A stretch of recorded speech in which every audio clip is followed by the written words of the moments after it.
Well, good afternoon, everyone. Thank you so much for joining me for our final town hall of 2020 and of my first term in Congress. As our first term comes to close, I want to take a moment to reflect on everything we have accomplished together and the enormity of the threats we faced. We live in truly unprecedented times. A mishandled global pandemic has impacted our whole nation, taking hundreds of thousands of lives and millions of jobs. In our own district, George Floyd was executed in broad daylight, leading to a long overdue racial justice reckoning across the country. Many of these crises are ongoing, and it takes decades to undo the damage of the last 4 years. But despite the enormity of the challenges we face, I remain deeply optimistic about the progress we have made and our ability to make change. In the face of constant obstacle vilification, we have not cowered. We have shown up to work and taken on all of these challenges to legislate, to investigate, to litigate, and to represent our community. I want to start with you by sharing some of the things that we have been able to accomplish since taking office. We've been able to introduce and pass 28 bills and amendments in the House, 7 bills and amendments passed into law, 60 bills and amendments introduced, 664 bills co-sponsored. We've had 42 town halls and roundtables.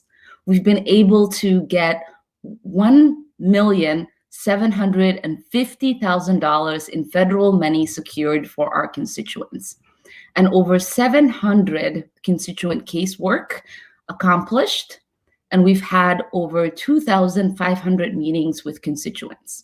But our work is far from over. So I would like for us to be excited about what is ahead of us, and today spend some time answering some of your questions and address some of the challenges that our community is faced with at the moment.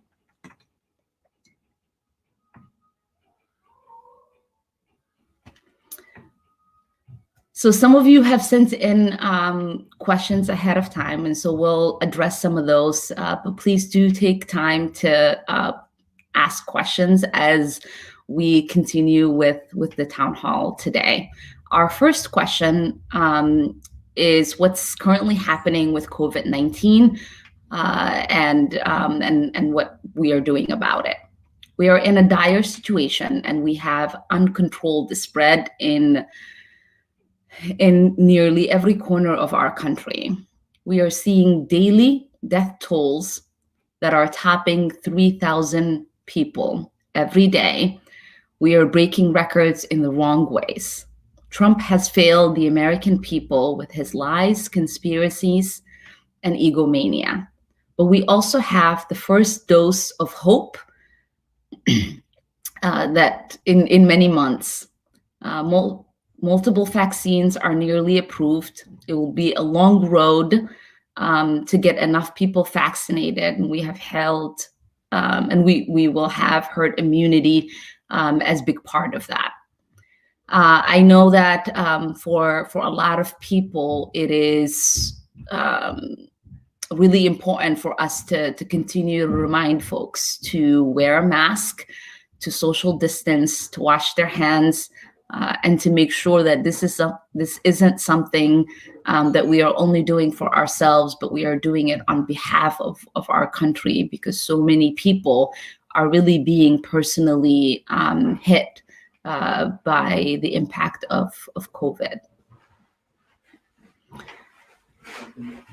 This is a question that we've been getting quite often, and that is the vaccine safe?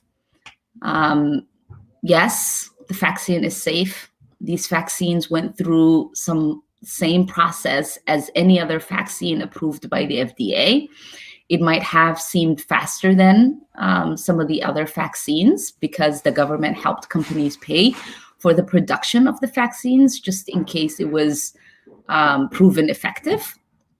As an example, doing phase 3 of the clinical trials doses of the vaccine were being manufactured and now ready to ship as soon as the FDA approves. And today we've gotten that news. The next hurdle is to look at what kind of public campaign we will engage in trying to convince people to take the vaccine, and to look at the possibility of making sure that everybody is able to access it and that it is free for everyone to get the vaccine. And this sort of goes to address the second question that we have in regards to the vaccine. Can I afford it? Is a question that a lot of people are asking. The vaccine will be free of charge to you, and there will be no fees. Doses have already been paid for by the federal government, who brought them directly from the companies. And so we will make sure that there is accountability in that. And as challenges arise, we will continue to address those. So please make sure that you are engaging with our office in case you run into some complications in accessing these vaccines.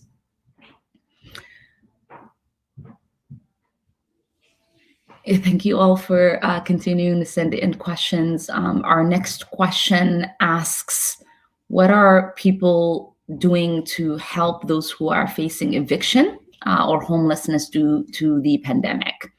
As we saw throughout the year, which has been most evident in our parks, homelessness is a major issue in our community. It's, as one of the wealthiest countries in the world, people sleeping on the side of the streets is still sadly the norm. Across the country, over 500,000 people experience homelessness on a given night. And to have a crisis in housing that has been made worse by the pandemic is truly a tragedy. In North Minneapolis, nearly half of the renters have experienced eviction within the last 3 years. And during the COVID crisis, these numbers are expected and have soared. 33% of Americans have missed payments in July, while 21% of renters were behind on their rent as of mid-July. And as eviction moratorium have begun to expire in some parts of the country, we know that 30 to 40 million people are at risk of being evicted. Luckily, we are in a state that has leadership that understands how important it is for us to have that eviction moratorium hold until this pandemic is no longer a threat to us.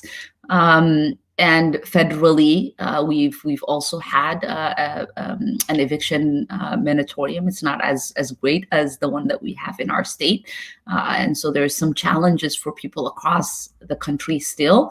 And I know that many people understand that there are folks who are unhoused. And housing living with housing instability that has existed before even this pandemic began. And so as we address the need to protect and make sure that housing is a human right and people deserve to have a roof over their head, we have to think about what it means for us to have holistic policies that address our housing crisis that existed before this pandemic. When the pandemic began, I introduced a rent and mortgage cancellation bill to help address this crisis that people are faced with. And we also introduced Homes for All legislation to address the unhoused and housing insecure and to deal with the housing crisis that we've seen for decades in our country.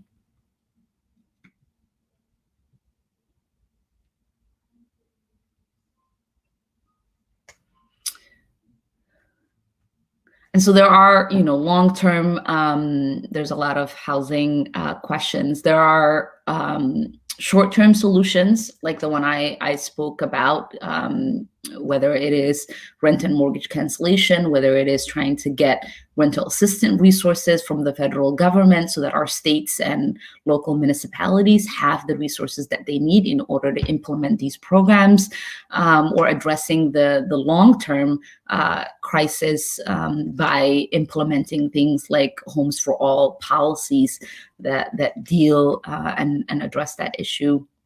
I also know that a one-time stimulus check has not been adequate in addressing the economic insecurities that people are faced with as they've lost their jobs, and it's been really important for us to make sure that we continue to fight for a direct payment to people who are struggling, to make sure that whatever stimulus relief package that passes the House, the Senate, and gets signed into law has that direct payment and is providing direct assistance for people so that they are able to get the resources that they need to be able to pay their rent, to put food on the table, to pay for that medication,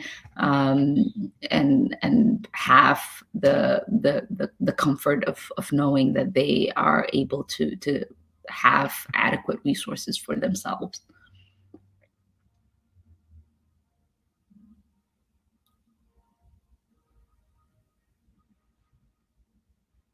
Let's see.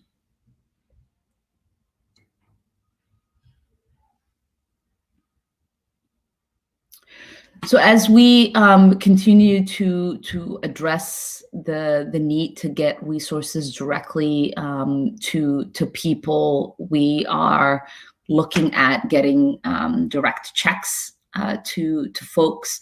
We are looking at making sure that local municipalities and states have the resources that they need. And thirdly, we're trying to make sure that unemployment insurance is extended and people have those resources available to them. Currently, as many of you know, Mitch McConnell is truly holding up relief for the American people and is unwilling to negotiate in getting adequate resources to people who are struggling to put food on the table for their children, and to keep roof over their families. They are really sadly holding up negotiations in trying to protect corporations from being sued by their employees in case there's a failure in following workforce standards and protecting their employees. And so we're trying to make sure that people are protected in their workplace as we deal with this pandemic, and make sure that there's proper resources for people to be able to feed themselves and house their families.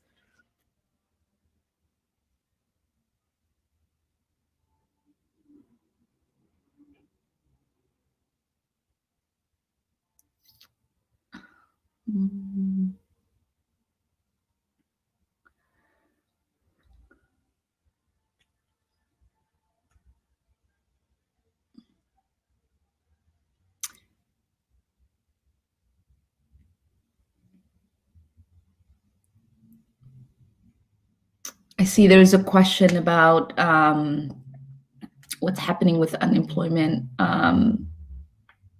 insurance and how can people get support if there is an issue.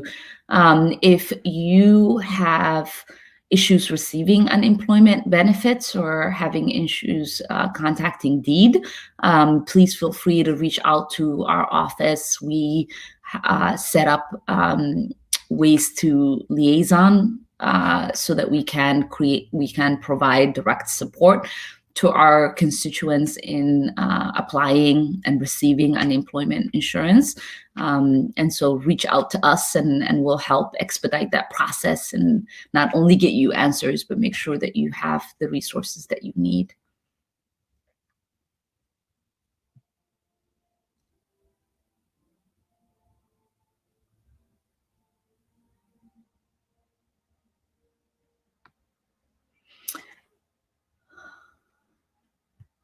Okay, our next question asks, how are you supporting schools? As a mother of school-age children, I know that this is one of the most difficult years for students, teachers, and parents. With everyone distant learning, we have seen firsthand the inequalities in our schools, with teachers and students not having the proper resources to teach and learn, such as tablets and laptops and computers, even adequate internet. Congress is currently discussing relief bill that would provide $82 billion in aid for K-12 schools and colleges. Within that aid, $6.25 billion would be appropriated to broadband development and $3 million to help schools provide hotspot devices to students who might not have adequate internet access for distance learning. And additional $10 billion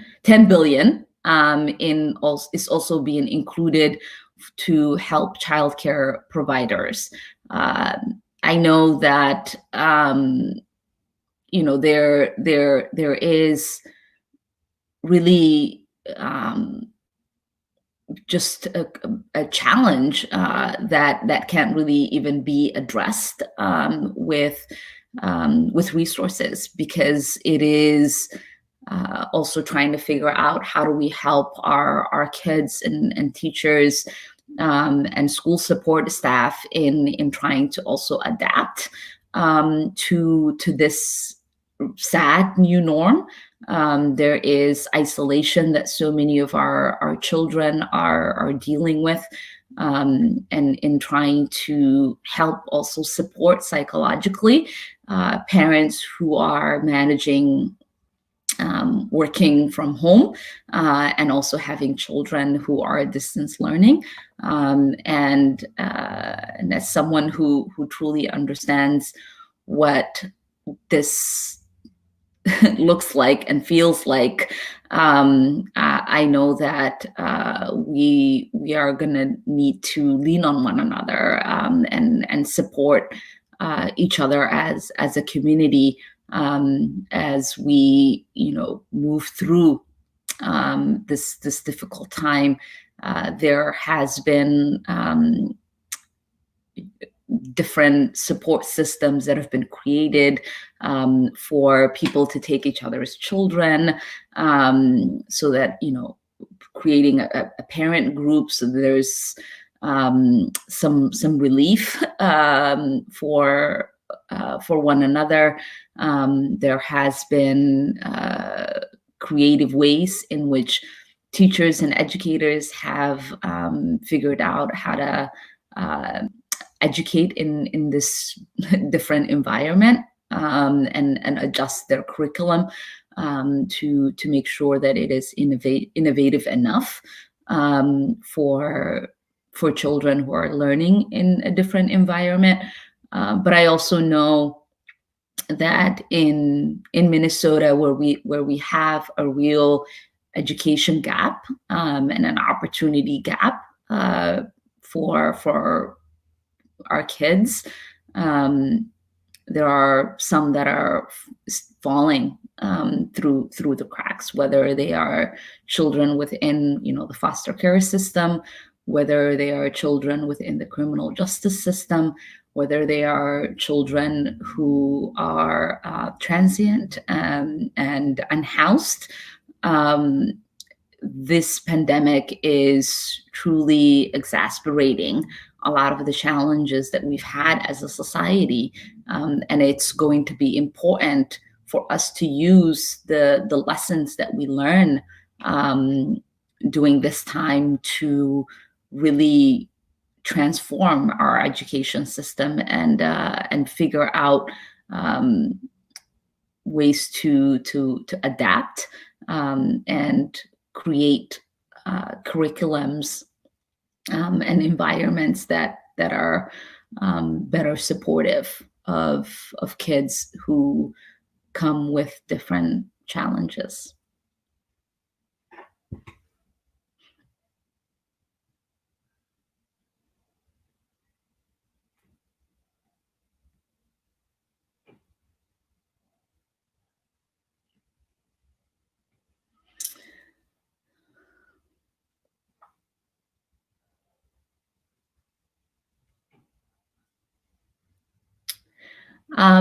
I know that one of the challenges that a lot of our young people were already dealing with before this pandemic was food insecurity. And for so many of our children, getting nutritious meals was a big challenge, and having a meal at the school was probably their only source of food sometimes, and their only source of nutritious meal sometimes. And when the pandemic hit, we knew that distance learning would mean that resource was no longer going to be available to our children. So we introduced the Meals Act, which would create an ability for kids to continue to get their school meals during the pandemic and distance learning. We were fortunate enough to have that bill pass as part of the CARES Act in March 27th. And that has now provided meals for 22 million children and their families throughout the country. And in October, I led a letter with Representative Bingrey to the U.S. Department of Agriculture requesting they extend school meal waivers that were first initiated by My Meals Act into the 2020-2021 school year. And we'll continue to make sure that adequate resources are being deployed to continue to feed our children while they're in school.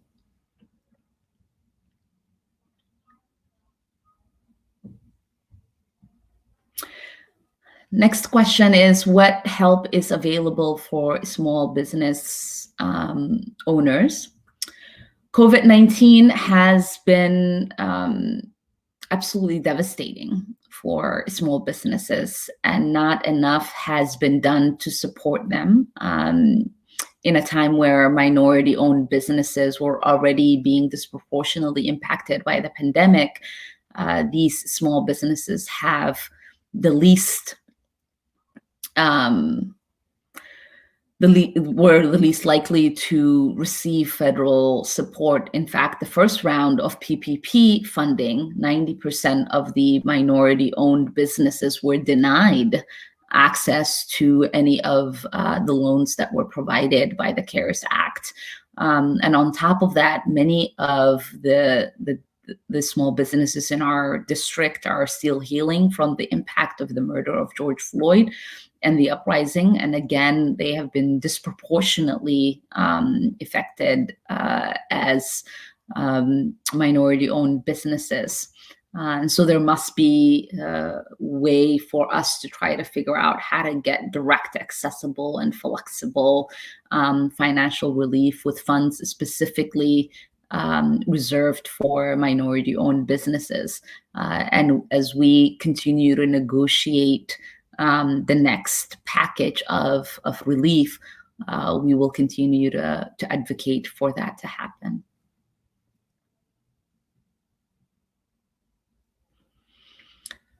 Our office specifically, since the beginning of the pandemic, has been working on this issue of trying to get resources directly in the hands of small businesses. We introduced the ABLE Act, which would require the federal government to fully compensate the maintenance cost of all affected small businesses from substantial economic injury as a result of the coronavirus shutdown effects. We're also working on a bill called the HEALING Act. HEALING stands for Holistic Economic Aid for Low-Income Neighborhood Growth. It is an economic relief bill designed to help small businesses that are recovering from the impact of COVID and the civil unrest. We were able to incorporate the feedback that we got from a lot of the small businesses in our district who have been impacted drastically, not only by COVID, but of the unrest and the uprising. And we're just grateful to introduce a piece of legislation with their feedback and input as essential part of crafting the legislation. Businesses on Minnehaha, Lake Street, West Broadway have been true partners in crafting that legislation. As we continue to advocate for its passage, we will keep you updated in its progress.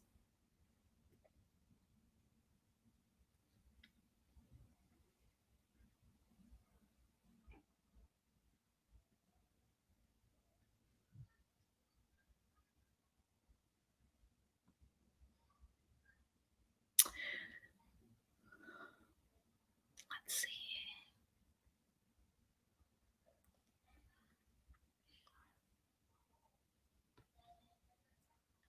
Thank you all for your very thoughtful questions.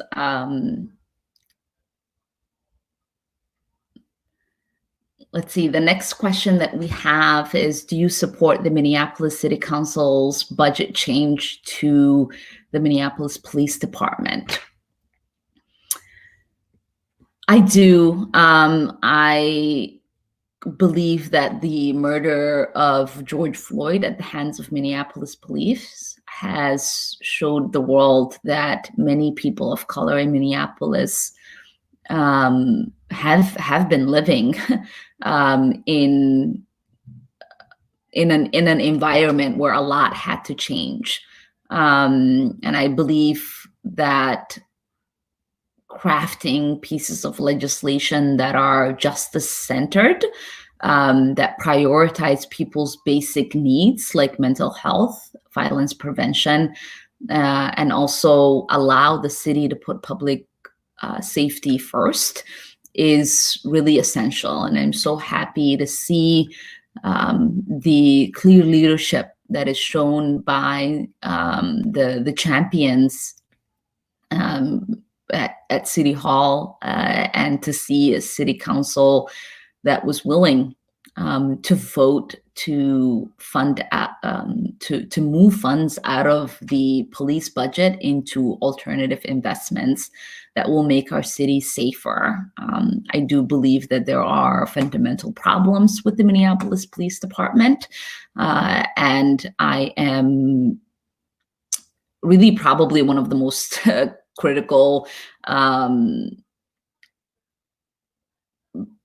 people in this process, and I think it's been really great to see city council members who have taken into account the feedback of residents in Minneapolis who have been deeply impacted by the dysfunctionality, the ineffectiveness, and lack of accountability of the Minneapolis Police Department. And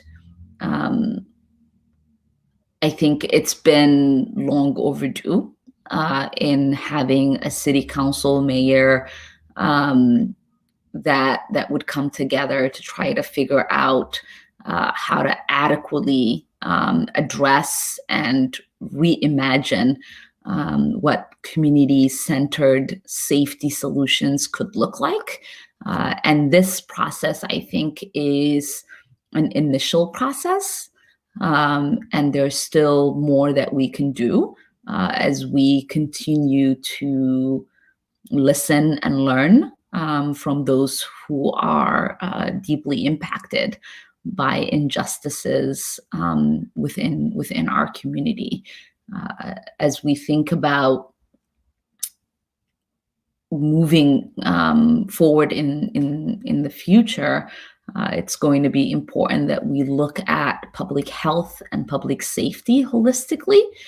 Policing doesn't prevent crime, and in most cases, police doesn't even solve crime or hold criminals accountable. To find ways in collaboration with community to create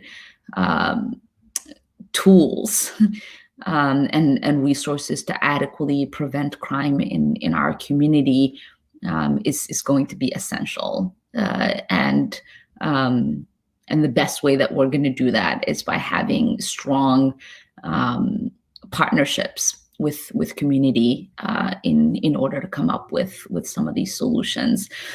I was honored earlier this year to get the opportunity to preside over the U.S. House as we debated and passed the George Floyd Justice in Policing Act. It was one of the most transformative justice-oriented policies that we've passed in my time in Congress. To see us meet the moment with a piece of legislation like that really speaks to the work that was put in by grassroots organizers and activists and people who have been hurting in our communities, who poured out to the streets, who demanded adequate change to take place, because it is important for us to remember that we can't just say Black Lives Matter and not legislate Black Lives Matter. And so it is possible for us to put budgets together that prioritize Black lives. It is possible for us to have public safety policies that prioritize Black lives. It is possible for us to have policies in regards to addressing addiction and public health crises that prioritize Black lives. And it is important for us to have policies in creating assets and wealth in our communities that prioritize Black lives. And so it is not just a hashtag for me. It is a way in which we can create policy and reorient our thought process as we advocate for transformative and systematic change in our country. To think that within 30 days after the murder of George Floyd, we were able to introduce and pass such legislation is to acknowledge just how tremendous of work and speed and accomplishment that is. If you think about other moments of change, like the Montgomery bus boycotts. They went on for 395 days before a single change was proposed. And what activists and advocates have been able to do within 30 days after the murder of George Floyd is unprecedented. And I just want to also thank and congratulate my colleagues who were bold enough, transformative enough, and thoughtful enough to work with us in trying to have a piece of legislation that spoke to some of the challenges that the community wanted us to address. And I know it doesn't go as far as we need it to go. And once it is the law of the land, we will have opportunities to create other change and work on creating more transformation.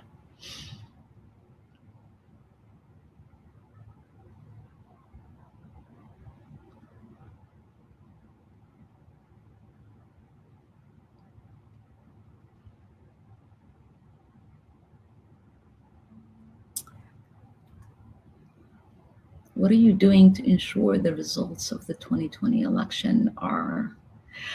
Okay, so our next question is, what are you doing to ensure the results of the 2020 election are accurately counted? Now, I truly believe that our elections are safe and secure.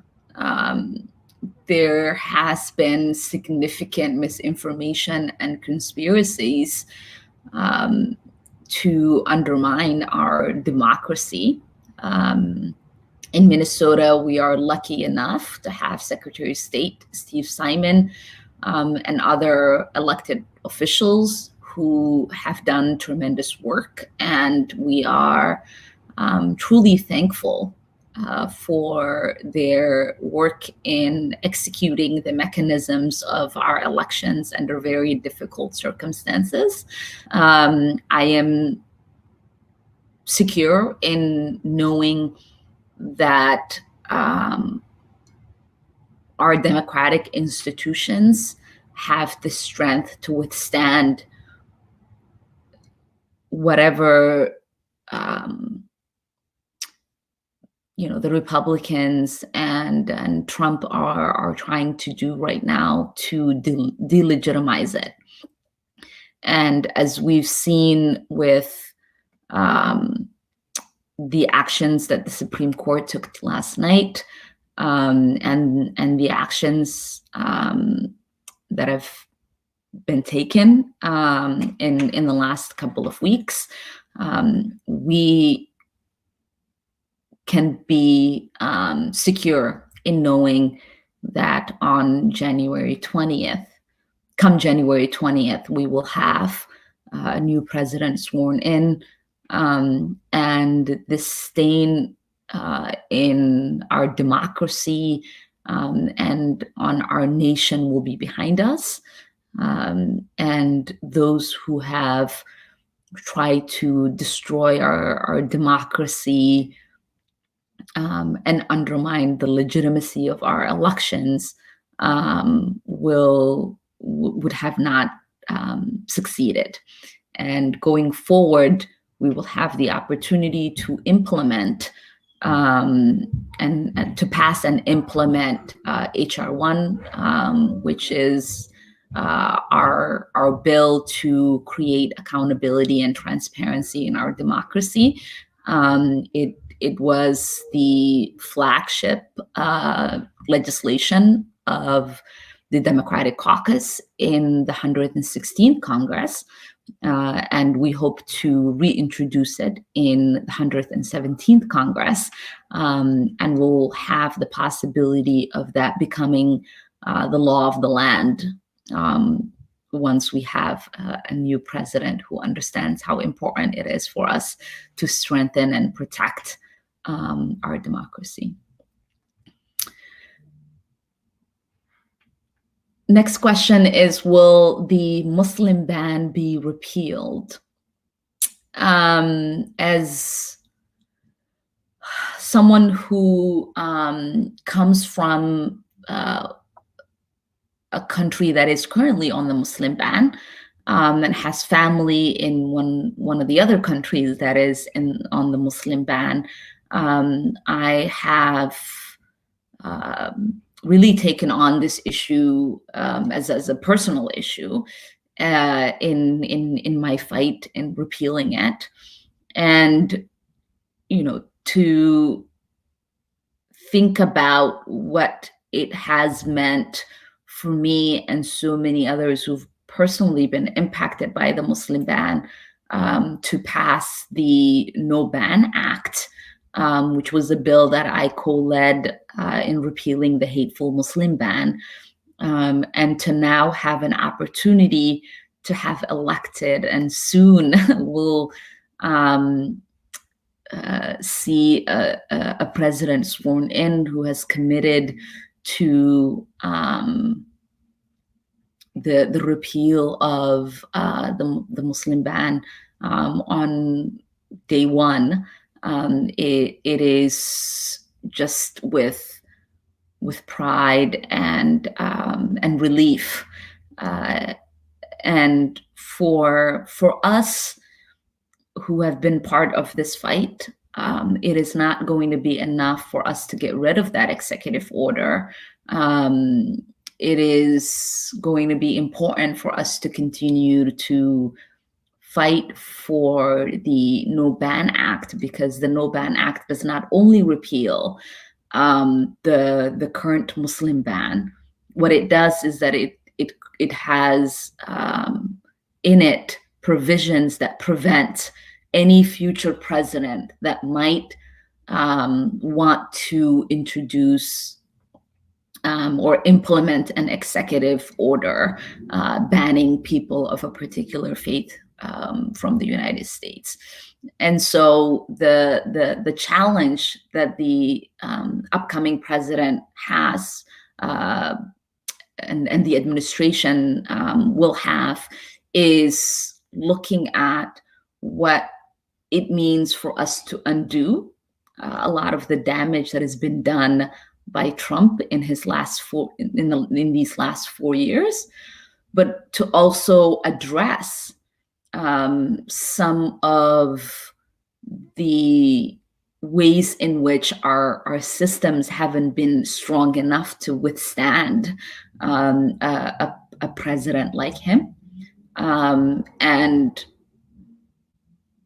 thirdly, to figure out how to craft policies that would allow us to leap into the future. So it's about undoing the damage, it's about stabilizing, and then thinking about how do we move forward into a future that we can all be proud of.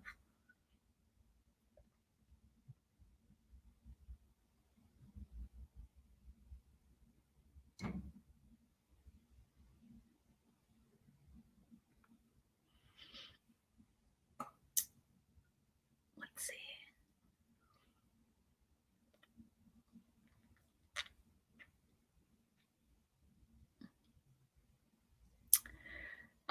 This question asks, what are you doing to make sure Joe Biden follows through on progressive priorities? Our work is to try to make sure that the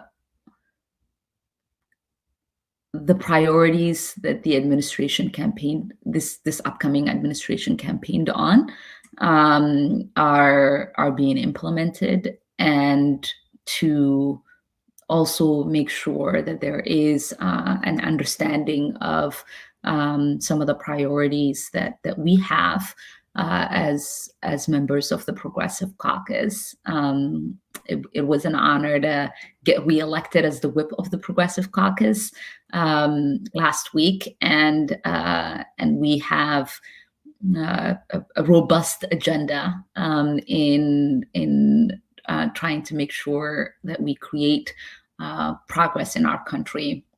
Along with some of my colleagues, I was able to lead this week petition calling on Biden and Harris.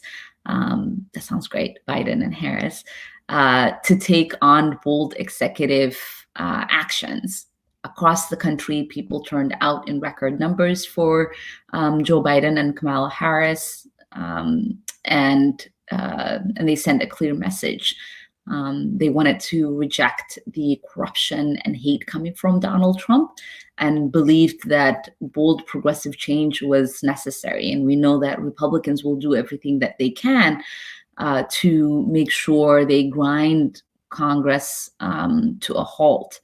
But there is plenty that we believe Biden can do without needing Congress. And to his credit, really, he has already promised to end the Muslim ban, to re-enter the Paris Climate Agreement, to reinstate DACA, to increase the refugee administration by over 100,000 in 2021, which is just exciting. And we are trying to encourage them to really increase their efforts and ability to push for more change. And we believe that there is additional steps that they can take with their executive action in the first 100 days. Things like canceling student debt for thousands of in the tens of thousands of dollars for so many people who are shackled with student debt. We believe that there is an ability for them to reinstate temporary protection status for thousands of immigrants who've been targeted by Donald Trump. We believe with an executive action, they can lower drug pricing for millions by producing key drugs like insulin and so many others. We also think that they are able to issue and enforce mechanisms to address the workforce standards that are currently being violated by organizations, by companies like Amazon. The ability to strengthen OSHA protections rests with them through an executive action, and we think that there is a possibility for them to do that. They can also raise the minimum wage with an executive order. They can declare climate crisis as a national emergency, create an office of climate mobilization that is able to report to the president, mobilize a whole of government effort to build the economy and stop the climate crisis. They're able to prioritize through executive action again, strong anti-monopoly protections and enforcement to address our rigid economy. And so this petition that we are circulating is born out of a list that our office sent to the Biden-Harris administration, and it follows other calls that Leader Schumer and Senator Elizabeth Warren and others have put out there. And this current petition that we have has been signed by Anna Presley, Rashida Tlaib, incoming members, Bowman, Cory Bush, and progressive organizations like Data for Progress.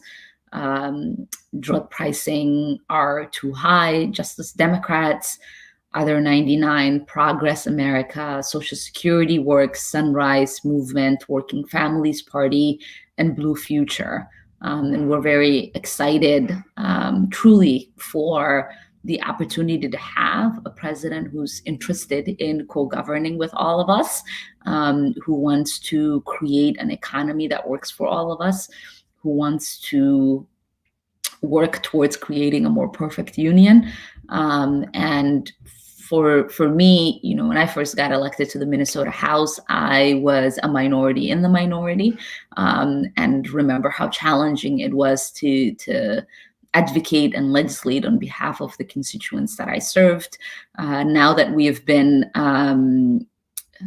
sort of a minority in Congress without having the Senate and the presidency, it has been really challenging to be in that constant resistant mode, where you are fighting every single day to minimize the amount of damage that can be done without having the ability to advance any sort of real progress with legislation. And now that control of the Senate for the Democrats is within reach, with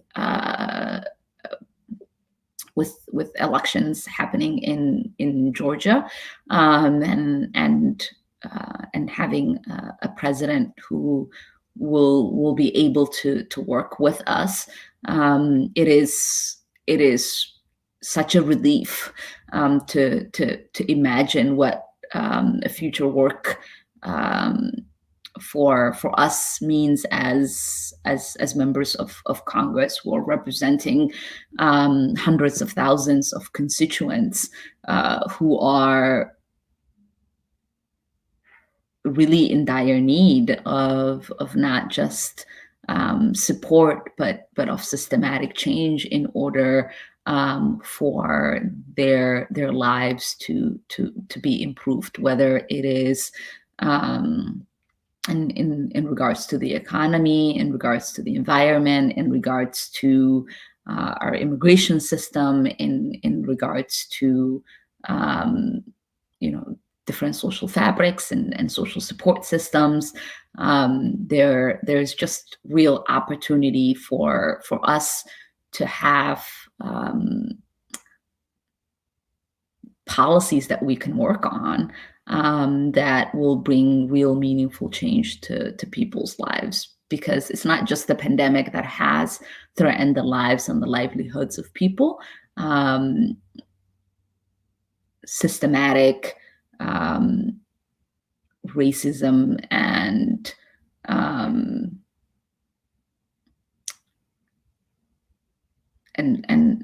so many other